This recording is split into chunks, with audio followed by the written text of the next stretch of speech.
दोस्तों नमस्कार। किताबी दुनिया यूट्यूब चैनल में आपका स्वागत है। आज हम आपके लिए लेकर आए हैं हमारे समय के महत्वपूर्ण कहानीकार सुरेश कांटक जी की कहानी फुटेहरी। तो आइए सुनते हैं फुटेहरी। रात के 8 बजे पारस भाई थके मांदे खेत से घर आए। पत्नी उन्हें देखते ही झुंझला पड़ी। आज काहे इतनी देर हो गई? इतनी देर तक क्या करते रहते हैं खेत में? इस अंधेरे में कोई किसान रहता होगा वहाँ। मुझे तो लगता है आपकी नाभि गड़ी हुई है खेत में। मगर हुआ क्या? कुछ बिगड़ गया क्या मेरी अनुपस्थिति में? होगा क्या? सांझे से राह अगोर रही हूँ। घर में नून तेल रहेगा तब तो कुछ खाना दाना बनेगा। मगर काहे को आने जाए आप तो खेतवे पर सड़ जाते हैं। घर की चिंता ही नहीं रहती है। क्या है क्या नहीं है, मऊगी कैसे खाना दाना बनाएगी? पत्नी बोली। अच्छा सुनो, गुस्सा थूको। ये बताओ बबुआ कहाँ है? वह भी तो ला सकता था। पारस भाई ने पत्नी को समझाते हुए कहा। गया है ट्यूशन करने। उसका दाज क्यों करते हैं? पढ़ने लिखने वाला लड़का है। कब ट्यूशन जाता है, कब कोचिंग जाता है, कब क्या करता है। आप इतनी देर तक क्या करते थे वहाँ? मैं वहाँ सोया हुआ था क्या? हतिया नक्षत्र है, धान सब गरबाए हुए हैं, पूरा खेत रेड़ा पर चढ़ा हुआ है। ऐसी हालत में उसे क्या जरूरत है, इसका ध्यान तो रखना पड़ेगा ना। जैसे तेरे गर्भावस्था में विशेष ध्यान देना पड़ता था। चुप भी रहिए ना, काहे को दिल लगी कर रहे हैं? भर घर देवर भतारे से बोली। मेरे समय में तो ओछवानियों नहीं जुड़ा था ना। पहिलोटी में ही देह टूट गई तो आज तक नहीं जुटी। पत्नी ने भी पारस भाई के नहले पर दहला जड़ दिया। छोड़ो, जाने दो, चलता रहता है यह सब। किसान के घर में हर चीज हर समय नहीं रहता है। कभी घन घना, कभी मुट्ठी भर चना, कभी वो भी मना। कहावत है ना, आइल अगहन फुलल गाल, फेरू बदहुआ उहे हाल। मगर बनाना क्या है आज? सोच रही थी फुटेहरी बनाने के लिए। जवाइन मंगरई नहीं है घर में, ला देते तो बना देती। पत्नी ने कहा। बस यही ना, रामोगति डेहरी सांझे के फुटेहरी। बहुते अच्छा सोची, 2-4 गो अधिके बनाना। बासी फुटेहरी बहुत अच्छा लगता है मुझे। फजीरे का पनपियाव भी हो जाएगा। मैं जाता हूँ जवाइन मंगरई लाने के लिए। बबुआ आए तो कह देना कल खेत पटाना है। पानी की कमी हो जाएगी तो धान कुहुक जाएगी। सबके धान फूट गए हैं, मेरा ही खेत अभी समटियाया हुआ है। पारस भाई बोले। समटियाएगा क्यों नहीं? सब लोग बोरा के बोरा यूरिया और डाई उझिलते हैं खेत में। आपको जाने कौन गुरु सिखा दिया है नया मंत्र, जैविक खाद देने का। खाद पानी समय से नहीं मिलेगा तो धान समय से फूटेगा कैसे? पत्नी ने ताना दिया। तुम नहीं समझोगी अभी, पारस भाई बोले। समझूंगी क्यों नहीं, बताएंगे तब ना। देखती तो हूँ कई दिनों से एकवन के पत्ते, धतूरे के पत्ते, नीम के पत्ते, भांग इत्यादि जुटा रहे हैं। क्या होगा इन सब पत्तों का? कीटनाशक बनाना है। अभी 1 किलो लाल मिर्चा, आधा किलो लहसुन, 250 ग्राम अदरक, 100 ग्राम हल्दी जुटाना है। गाय का मूत्र और खैनी भी लाना है। सबको मिलाकर जो कीटनाशक बनेगा वह बहुत कारगर होगा फसल के लिए। जाइए जवाइन मंगरई लाइए पहले। आपका धंधा मेरी समझ में नहीं आता है। पूरा गांव किसानों का गांव है। बाभन, छतरी, अहिर, मियाँ, कोइर, कुर्मी, बड़ई, लोहार, सरक जाति खेती करता है इस गांव में। लाला मुसहर को छोड़कर गांव के 24 जाति के लोग खेती करते हैं। मगर ऐसा कोई नहीं करता होगा जैसा आप करते रहते हैं। पत्नी पारस भाई की बातों पर चिढ़कर बोली। ठीक है, आता हूँ, तब समझाता हूँ तुम्हें। चमार, दुसाध, नूनिया, कलवार और नाऊ, धोबी, कमकर, कानू भी खेती करते हैं इस गांव में। उनको क्यों भूल जाती हो? वे भी तो खेती करते हैं। अपना नहीं है जिसके पास, वह भी अधिया, बटैया या माल गुजारे पर खेत लेकर खेती करते हैं। तेली और गडेरी भी करते हैं। दूसरा चारा क्या है यहाँ? पारस भाई इतना बोलते हुए लुंगी का खूट चढ़ाते हुए दरवाजे से बाहर निकल गए। गजब मर्द से पाला पड़ गया है। उनके जाने के बाद पत्नी माथा पीटती हुई बड़बड़ाने लगी। जब से आई इस घर में कभी सुख चैन नहीं मिला। सारे किसान अपने खेत में कीटनाशक की शीशी लाकर डालते हैं। इनको पता ना कौन सी सनक चढ़ी है अपने से कीटनाशक बनाने की। सारे लोग खाद खरीद कर लाते हैं बाजार से खेत में डालने के लिए। इनको डीकम्पोजर बनाने का धुन सवार है, इसलिए खेती भी सबसे पिछड़ी रहती है। पूरा घर महक जाता है इनके कीटनाशक से। पता ना क्या कर लेंगे ये सब करके, बड़का घाक बने हैं। अभी पत्नी बड़बड़ा ही रही थी कि पारस भाई दुल्की नांदे आ गए दुकान से। पत्नी को एक कागज की पुड़िया देते हुए बोले, लो बनाओ जल्दी, एक बार फिर खेत घूमने जाना है। अब काहे को खेत घूमने का धुन सवार हो गया? अभी अभी तो आए हैं खेत घूमकर। रात बिरात सांप बिच्छू का डर नहीं लगता है का आपको? पत्नी खींच कर बोली, गजब बात बतियाती हो तुम भी।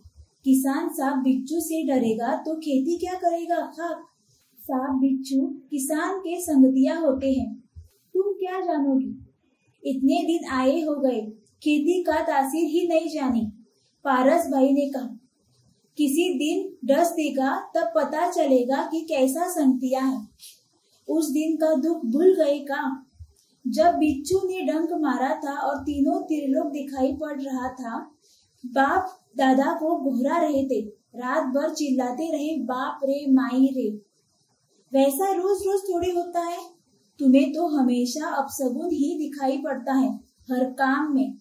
ठीक है, जल्दी बनाओ फुटेहरी चोखा, अब एक ही बार खाकर ही जाऊंगा।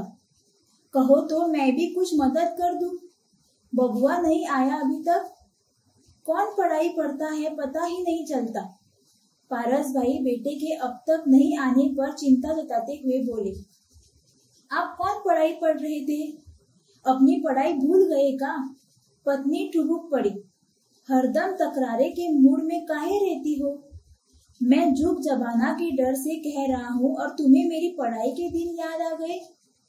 तुम्हें क्या पता कि मेरी पढ़ाई कैसी थी? पारस भाई थोड़ा थम कर बोले, किसी क्लास में दूसरे नंबर पर नहीं आता था, मेरे गुरुजी लोग जानते हैं। आज भी जब भेंट होती है तो मुझे देखकर तरस खाते हैं, समझी? इसलिए ना चपरासियों की नौकरी नहीं मिली। पांग पानी में ही लसड़ा गई पूरी जिंदगी। गोबर मूत में सौना रहे हो दिन रात। पत्नी भी बोल पड़ी, इसमें मेरा क्या दोष है जी? बाबू माई किसान थे, घूस घास के पैसा कौड़ी जुटा नहीं पाए, आगे पढ़ाने के खर्च से भी हाथ मोड़ लिया। अब क्या करता मैं? उनकी जान मारता? अब तुमको लग रहा है कि मैं किसी योग्य नहीं था इसलिए कोई नौकरी नहीं लगी? बीए करने के बाद भी लसरा रहा हूँ कीचड़ पाक में। खेती करना खराब काम है क्या? इसी के चलते भरपेट अनाज मिलता है लोगों को, वरना सब रईसी झड़ जाती। खैर छोड़ो ये सब पुरानी बातें। गोईठा ले आओ, फुटेहरी का आड़ा बोझ देता हूँ, तब तक तू सतुआ के बुरकुनी बना दो, फिर दोनों बेकत मिलकर लिट्टी गढ़ देंगे। पारस भाई पत्नी से समझौता करते हुए बोले, रहने दीजिए, बैठिए चुपचाप, मैं खुद कर लूंगी सब कुछ। दिन भर खेत से छिचिया कर आए, अब लिट्टी गढ़ने चले हैं, पत्नी बोली। पारस भाई चुप हो गए।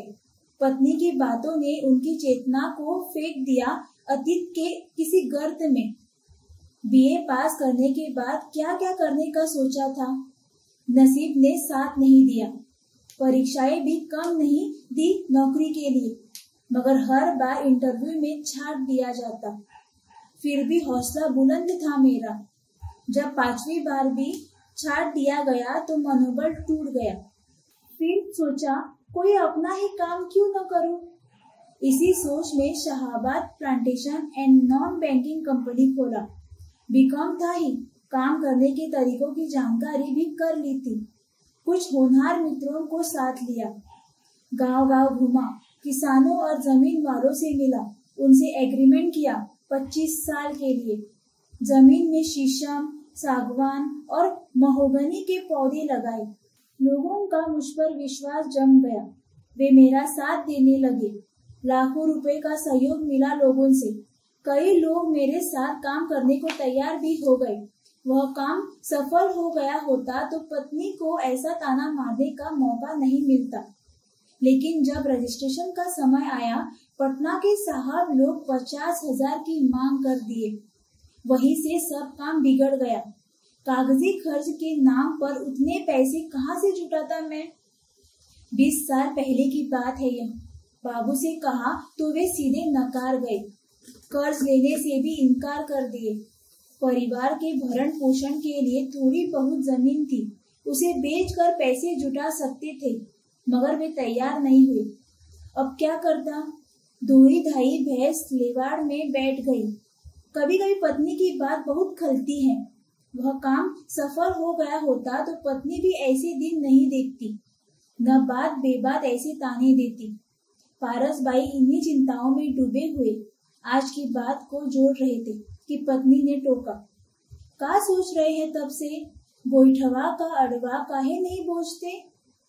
तुम्ही ने तो कहा कि चुपचाप बैठिए, मैं सब कुछ कर लूंगी। हाँ जी, मैंने कह दिया, बस बहाना मिल गया आपको, यही ना। काहे जलील करती रहती हो यार। मैं जानता रहता कि तुम इस तरह की हो तो शादी के लिए तुमको चुनता ही नहीं। तुम्हें सुंदर देखकर मैंने तुम्हें पसंद किया। शादी के ऐन मौके पर तुम्हारी बहन को नकार कर तुम्हें चुन लिया था।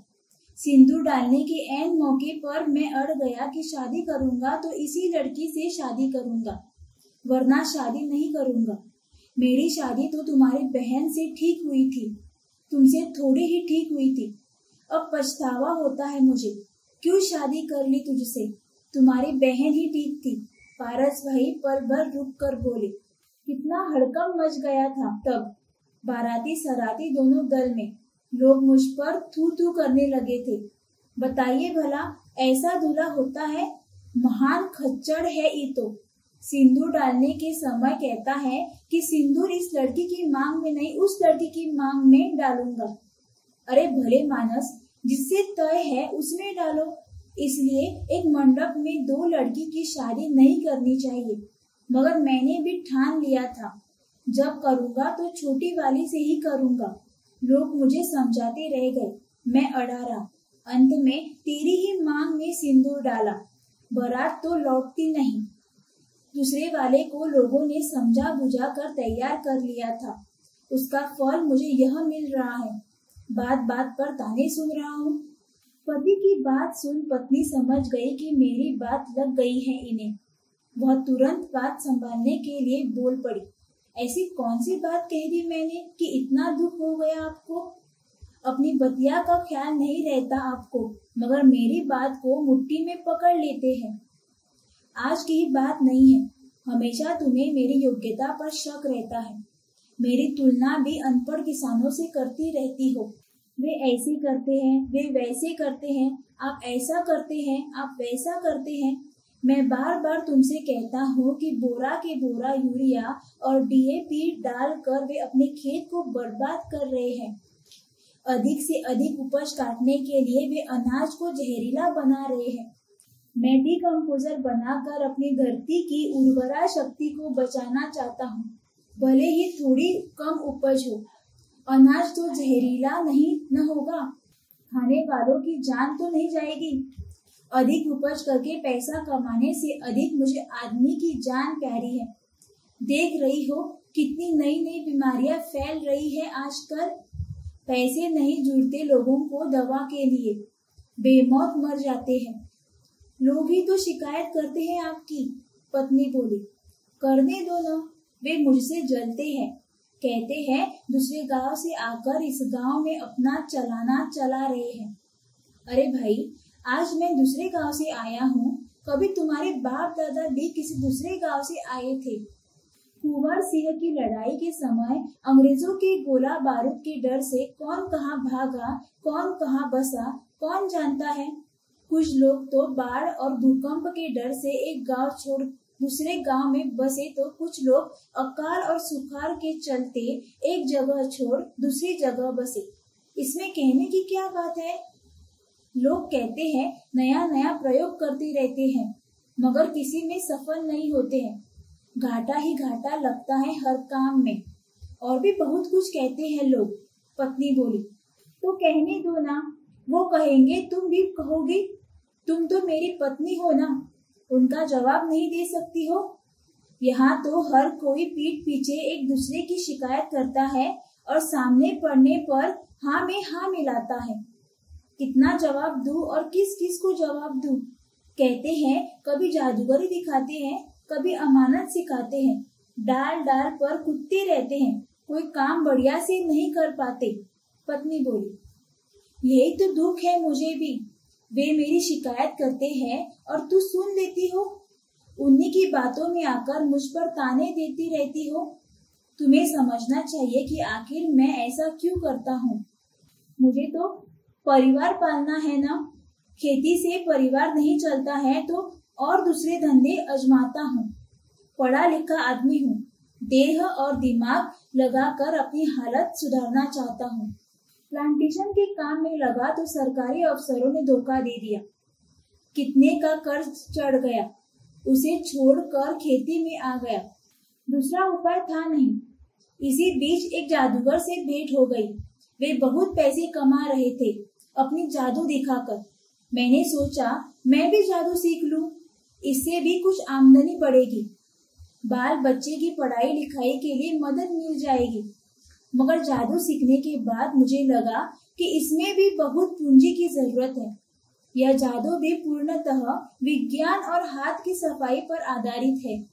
बिना पैसे के यह धंधा भी नहीं चल सकता, तो उसे भी छोड़ना पड़ा। तब फिर अमानत की ओर मेरा ध्यान गया। अमानत सीख कर अमानत का स्कूल खोलने की बात मन में आई। स्कूल खोल भी दिया, लोगों की जमीन भी नापने लगा। 3-4 साल में सैकड़ों अमीन पैदा कर दिया मैंने, मगर सबके सब बेकार पड़े हैं।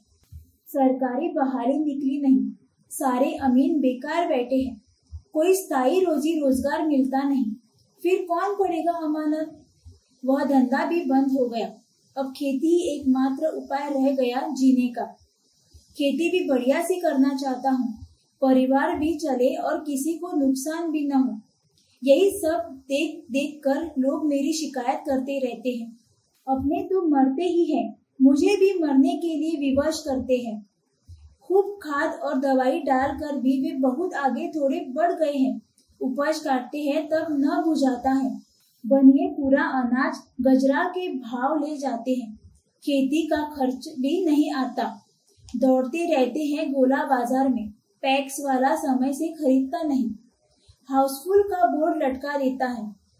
अब तुम ही बताओ मैं क्या गलती करता हूँ। नए नए तरीके अपनाता हूँ तो खर्च भी कम हो और नुकसान भी न पहुँचाए। पहले वाली खेती तो रही नहीं अब। पहले हल बैल से खेती होती थी। हल जुआट हिंगी औजार थी खेती की। बैलगाड़ी से गुड़ पात गोबर बहारन डालने थे खेत में। रेहट मोट दोन सैर से खेत पटाते थे। कतिका गिलोनवा कलमदान धान और सेड़ा साटी की खेती करते थे। कम लागत थी, मेहनत अधिक थी। अब तो खर्च बेशुमार है। पति पत्नी की गंभीर बातें अभी चल रही थी कि पारस भाई का बेटा आ गया ट्यूशन पढ़कर। उसे देख सुनहली को दम मिला। पूछ पड़ी बेटे से, इतनी देर क्यों कर दी बबुआ। क्या करूं, सर जी बैठा लिए फीस का तकादा करने लगे। कितना फीस बाकी है उनका। 4 महीना का बाकी है बोले हैं। कल फीस लेकर आना वरना मत आना। मुझे भी बाल बच्चा है, परिवार है। सुन लिए ना, एन मौके पर यह मास्टर ठकटेन मचाता है। इम्तिहान नजदीक आ गया तो कहता है कल से मत आना। बताइए भला कैसे पढ़ेगा गरीब का लड़का। सरकारी स्कूल में पढ़ाई होती नहीं, प्राइवेट में फीस ही इतनी अधिक है कि हिम्मत नहीं होती है। ट्यूशन फीस भी समय से नहीं जुटता। पत्नी का टोन बदल गया एकाएक। उन्हें की मजाल है कि नहीं पढ़ाएंगे। कह देना सब जोड़कर अगहन में दे दूंगा, बीच में ट्यूशन मत छोड़ना। पारस भाई बीच में ही बोल पड़े, धान कटेगी तो धान ही दे दूंगा। नहीं मानेंगे तब? बेटा बोला, कह देना बाबू से मिल लीजिएगा। मिलने से उनके बाल बच्चों का पेट भरेगा क्या? बेटा धीरे से फुसफुसाया। पारस भाई ने बेटे की बात सुन ली। गरज पड़े बेटे पर, कानून मत डगराओ, जो कहता हूँ सो करो। मैं अपने ही आफत में पड़ा हूँ। धान पटाना जरूरी है, हाथ में पैसा है नहीं। 100 रुपए घंटे का खर्च है, वरना धान सिरकिया जाएगा। सबके धान फूट रहे हैं, मेरा ही जब्दाया हुआ है। हथिया में वर्षा होने की संभावना दिखती नहीं। का दो फाटे बेटे का पतोह मांगे काजर, वही हाल है तुम्हारा। बेटे पर काहे को बिगड़ रहे हैं? आप ही मिल लीजिएगा, पत्नी ने टोका। तुम तो बोलो ही मत, चेता देता हूँ। बड़ी आई बेटे का पक्ष लेने वाली। पारस भाई गुस्से में आकर पत्नी पर भी बिगड़ गई। मुझ पर काहे बिगड़ रहे हैं जी? मैंने कौन सी गाली दे दी आपको? सऊदी का खीस कठौती पर क्यों उतार रहे हैं? आराम से रहिए रात भर, कल मिल लीजिएगा मास्टर जी से। आइए फुटेरी सेकवाइए, मनपसंद भोजन है ना आपका, भरपेट खाइए, सुबह देखा जाएगा। पत्नी ने उनके मन को हल्का करने के लिए कहा, मुझे नहीं खाना तेरी फुटेहरी सुटेहरी, खाओ तुम ही माई बेटा, मेरा तो पेट भर गया तुम लोगों की बातों से ही। बनाओ खाओ मस्ती से, खाने के समय ही तुम लोग बीक लगाती हो। मैं जाता हूँ अपने खेत पर, ले आओ मेरी लाठी। पारस भाई खींच कर खड़े हो गए। ये भी कोई बात हुई? बात बात पर तुनक जाना कहाँ की बात है जी? इसलिए तो देह सूख कर खटाई हुई है। महीने में 10 रोज जो मर्द खीस पर खाना दाना छोड़ेगा, उसका क्या हाल होगा? नहीं जाना है खेत पर, कह देती हूँ। खेत हुंडी नहीं हग रहा है, खाकर ही जाना है। इतने सबक से फुटेरी बना रही हूँ और ये ट्यूब कर खेत पर चल दिए। पत्नी सुनहली पारस भाई के पास आकर खड़ी हो गई और उनके हाथ से लाठी छीन कर कोने में रख दिया। रखिए लाठी, बिना खाए नहीं जाना है। तनी तनी बात में बच्चों की तरह तुनुक जाते हैं, यह आदत अच्छी नहीं है। पत्नी ने झांका झुमर करते हुए पारस भाई से लाठी ले लिया और बेटा राजन से कहा, बबुआ आओ मेरे साथ हाथ बटा दो, वरना आज भी ये बिना खाए ही खेत पर चले जाएंगे। राजन अपनी किताब कॉपी रख कर माँ के साथ हाथ बटाने लगा। दोनों माँ बेटे आटा मांड कर फुटेहरी गढ़ने लगे। पारस भाई को बर्दाश्त नहीं हुआ तो वे भी जा बैठे उनके पास। गोईठे से आड़ा जोड़ने लगे। छोड़ दीजिए ना, हम दोनों माई बेटा कर रहे हैं ना, पत्नी ने उन्हें मना करते हुए कहा। बिना मेरे लगे हो नहीं पाएगा तुम लोगों से। सबको आड़ा जोड़ने नहीं आता, बीच में ही भरक जाता है। पारस भाई आड़ा जोड़ते हुए बोले। घंटे भर में लिट्टी भट्टा तैयार हो गया। सुनहरी ने आलू बैंगन और टमाटर के चोखे में मरीचा के अचार का मसाला डालकर चोखे को गमगमा दिया। फिर क्या था, दोनों बाप बेटे गर्मा गर्म फुटेहरी खाने बैठ गए। गर्मा गर्म फुटेहरी ही मजा देता है, ठंडा हो जाने पर मजा किरकिरा हो जाता है। फुटेहरी की सौंधी गमक नाक में जाते ही पारस भाई का गुस्सा शांत हो गया। बोले, या तो गरम या तो बासी, फुटेहरी का स्वाद इसी में है। बेटे और पति को एक साथ खाते देख सुनहली का जी जुड़ा गया, मन गदगद हो गया। उसकी मेहनत सार्थक हो गई। और चाहिए क्या उसे? तुम भी खाओ ना, गर्मा गर्म फुटेहरी अच्छा लगता है। पारस भाई ने खाते खाते पत्नी से कहा।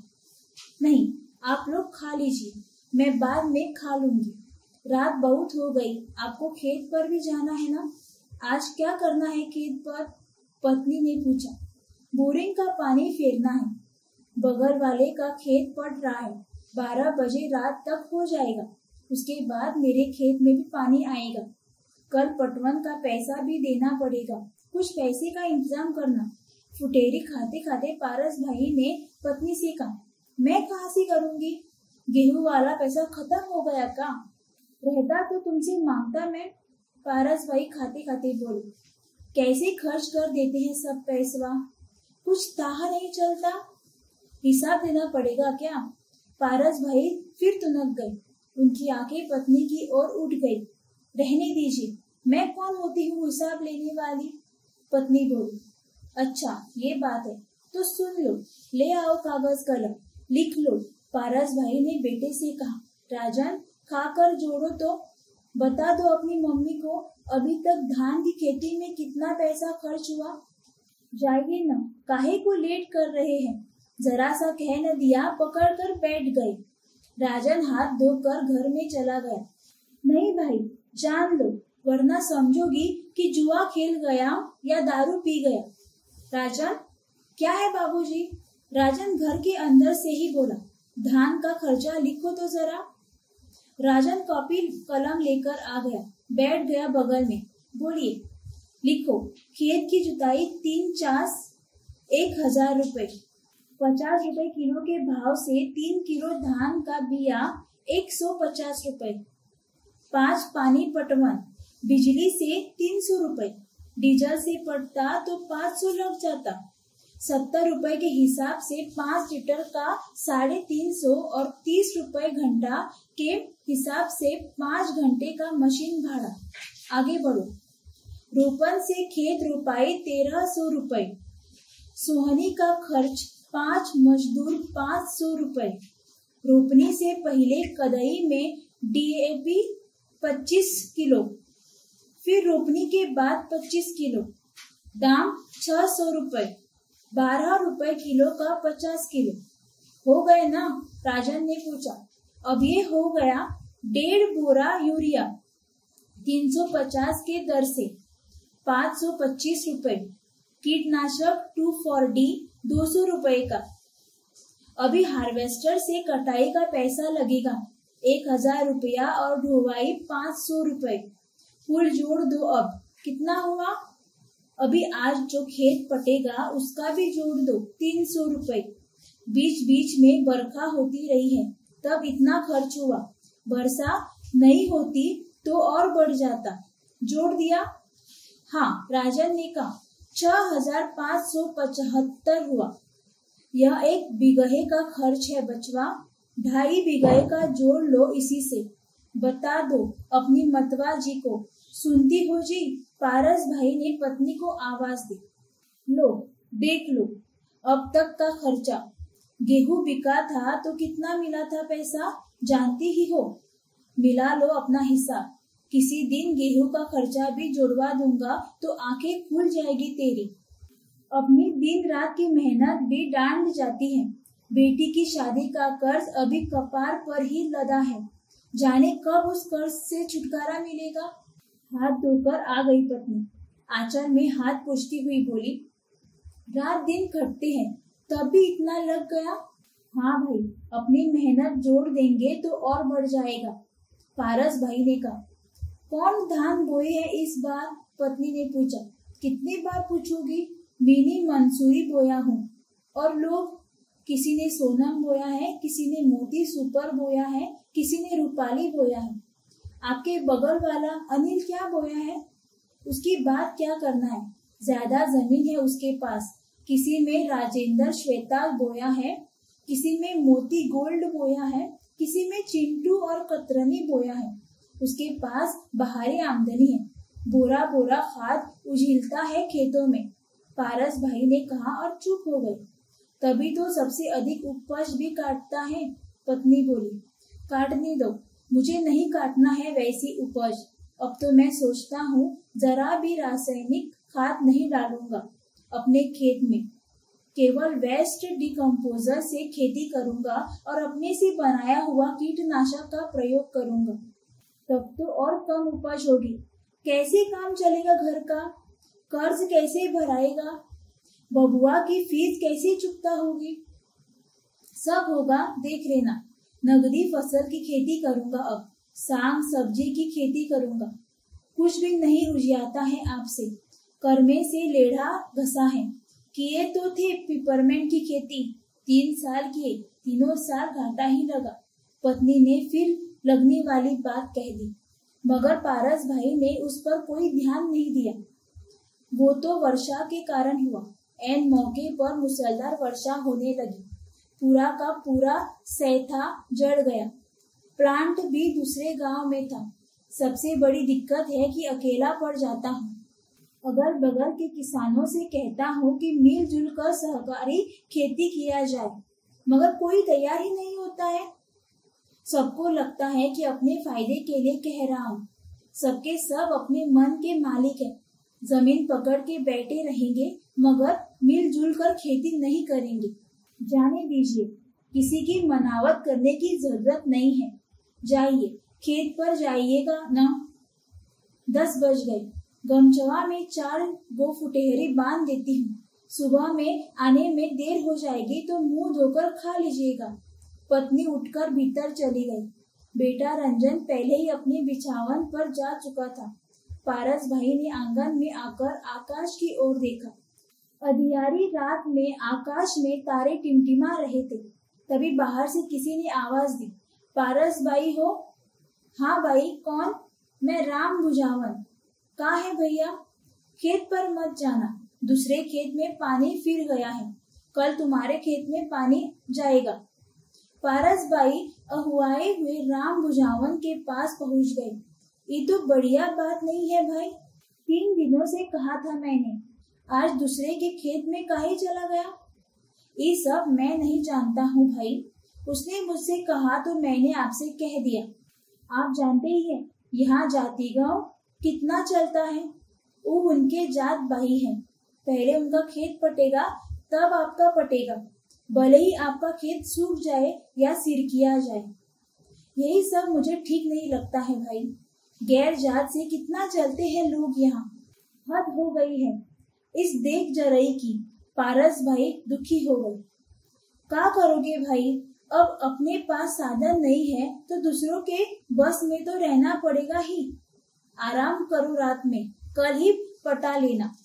काहे? मैं पटवन नहीं देता क्या कि मुझसे वो अधिक दे देगा? मुँह देखई से जीव जर जाता है मेरा। राम बुझावन जब चले गए तो पत्नी अंदर से आ गई।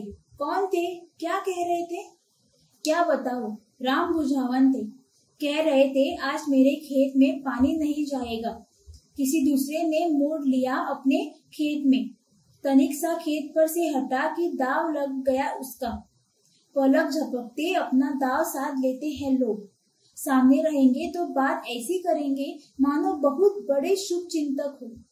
पीठ पीछे होते ही मार देते हैं चाकू। घर क्या आ गया, उसको मौका मिल गया इसलिए जा रहा था। उसी समय तुमने रोक दिया कि खा कर ही जाइएगा। इतने में काम बिगड़ गया ना। कौन है जी? किसने मोड़ दिया है पनिया? पत्नी ने अचरज से पूछा। दूर का कोई होगा थोड़े, अगले बगल का न होगा, इसलिए खेत अगोरे रहता हूँ। कब कौन क्या कर दे, नहीं रहने पर तेज छुड़ा देंगे ये लोग। तुम न कहती हो कि क्या करते रहते हैं दिन रात बदारिया में? नीलगाय और घोड़परास अलगे तंग करते हैं, आदमी अलगे तंग करते हैं, बल्कि जानवर से भी अधिक आदमी तंग करते हैं। मैं क्या जानती हूँ कि इतने गिरे हुए लोग रहते हैं इस गांव में। हर गांव की यही हालत है सुनहली। दिन पर दिन बेईमानी बढ़ती जा रही है। पहले के लोग ऐसे नहीं थे, एक दूसरे की मदद करते थे। अब तो बगल वाले ही खेत कबार लेंगे और तुम्हारे साथ मिलकर रोएंगे भी। तब क्या कीजिएगा? जाइएगा खेत पर कि आराम कीजिएगा? क्या करूं, आराम कहाँ है इस जीवन में। हर के थके हिंगा में विश्राम, कल का भी का ठिकाना। बच्चों लोगों का क्या भरोसा, कल भी किसी दूसरे में फेर देगा पानी। एक पानी के बिना मेरा धान मार खा जाएगा। सोचा था इस बार दर मन अच्छा जाएगा तो पहले का कुछ कर्ज हल्का होगा। इस बार केदार गेहूं बोने का सोच रहा था। 343 या शेर पंजाब नहीं बोऊंगा। अगल बगल वाले 300 दू और के 67 बोने की तैयारी में है। अब की बार तिलहन, दलहन और थोड़े से खेत में शंकर मकई बोने का प्लान था, मगर एक पानी के बिना काम बिगाड़ दिया हरामजादा। बात देकर उलट गया। सुनिए ना, एक खेत में आलू की खेती कर दीजिए। आलू बहुत महंगा बिक रहा है। आलू में बहुत खर्च है।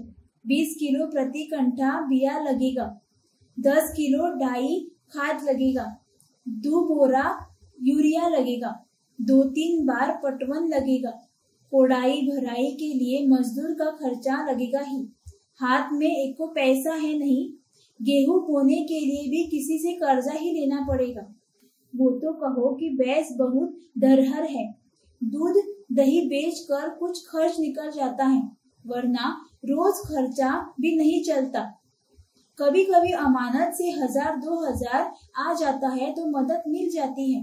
हाँ, एक बात याद आई, कीटनाशक के लिए आधा किलो लहसुन लाना है। अभी सबको मिलाकर 3 दिनों तक सड़ाना है, तब सही उतरेगा। उबाल कर जो बनता है वही उतना कारगर नहीं होता है। इसका मतलब है कि पूरे मोहल्ले में फिर दुर्गंध फैलाइएगा। सड़ने पर तो दुर्गंध फैलेगा ही। छोड़िए ना, इस सब के फेरे में क्यों पड़े हैं। जैसे गांव के सारे खेतिहर खाद कीटनाशक बाजार में खरीद कर लाते हैं, आप भी वही खरीद लाइए। बेमतलब का प्रयोग हमको अच्छा नहीं लगता है। मोहल्ले में जब कीटनाशक का दुर्गंध फैलता है तो मोहल्ले भर के लोग गाली देते हैं, बड़ा प्रगतिशील किसान बने हुए हैं, पूरा मोहल्ला बसवा दिए हैं। तो गाली के फिक्र में काहे पड़ी हो। वे लोग जो कुछ करते हैं, मैं किसी को कुछ कहता हूँ, फिर वो मेरे में क्यों रहते हैं। एक दिन ऐसा आएगा कि सबको मेरी राह पर चलना पड़ेगा। तू देख लेना, लोग बीमार होकर मरते हैं तब भी होश में नहीं आते हैं, मगर मैं देखती हूँ वे लोग आपसे अच्छी तरह से रहते हैं, अच्छा खाते पहनते हैं, अच्छी तरह से रहते हैं। चुप भी रहो ना। कर्ज काट कर बेटी बिहाते हैं, हर साल खेत बेचते हैं, बीमार पड़ने पर पैसे नहीं जुड़ते, मरते हैं असमय।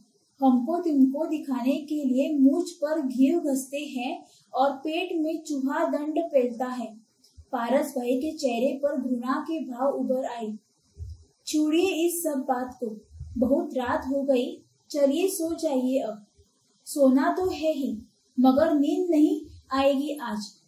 ससुरा खेत नहीं पटाया, खेती का ताव बिगाड़ दिया। पता नहीं कल मुझे पानी देगा या फिर किसी दूसरे में पानी फेर देगा। पारस भाई बरामदे में बिछे चौकी पर लेवा बिछा कर लेट गई। सुबह जल्दी ही उठकर भैंस का गोबर मूत्र साफ करने और सानी गोद कर खेत पर भागने की चिंता में बहुत देर तक उल्लमेल में पड़े करवट बदलते रहे। फिर पता नहीं कब उनकी आंखें लग गई। अल्लाह सुबह ही भैंस की डकार से उनकी नींद खुली तो झटपट भैंस के पास पहुंच उसकी पीठ सहलाने लगे। तब तक पत्नी सुनहरी भी उनके पास आ गई। खेत पर जाना है ना? उसने आते ही पूछा। हाँ, भैंसिया को सानी पानी कर देते हैं तब जाऊंगा। पारस भाई बोले। जाइए ना आप, मैं कर देती हूँ, वरना पानी दूसरे खेत में फिर जाएगा। गमछा में चारों फुटेरी बांधी है, मुंह धोकर खा लीजिएगा, वरना खेत पटाने के चक्कर में खर सेवर हो जाएगा। बबुआ अभी तो पढ़ने जाएगा, पढ़ के लौटेगा तो खेत पर भेज दूंगी। ठीक है, गोबर मुझ साफ कर दो, इसके बाद एक नाद सानी भरपूर गोद देना, किसी को बुलवा कर दूध भी दुहवा देना। मुझे तो लौटने में देर हो ही जाएगी, मैं खुद दुह दूंगी, इसकी चिंता मत कीजिए। यही ना कि एकाध पाव कम दुहाएगी। लीजिए, गमछा में फुटेरी है, बीच राह में ही गिर न जाए, बढ़िया से बांध लीजिए। पारस भाई ने गमछा लिया, फुटेरी की गांठ को फिर से कसा और उसे कंधे पर लटका कर हाथ में लाठी लिए दुलका नादे खेत की ओर दौड़ गए।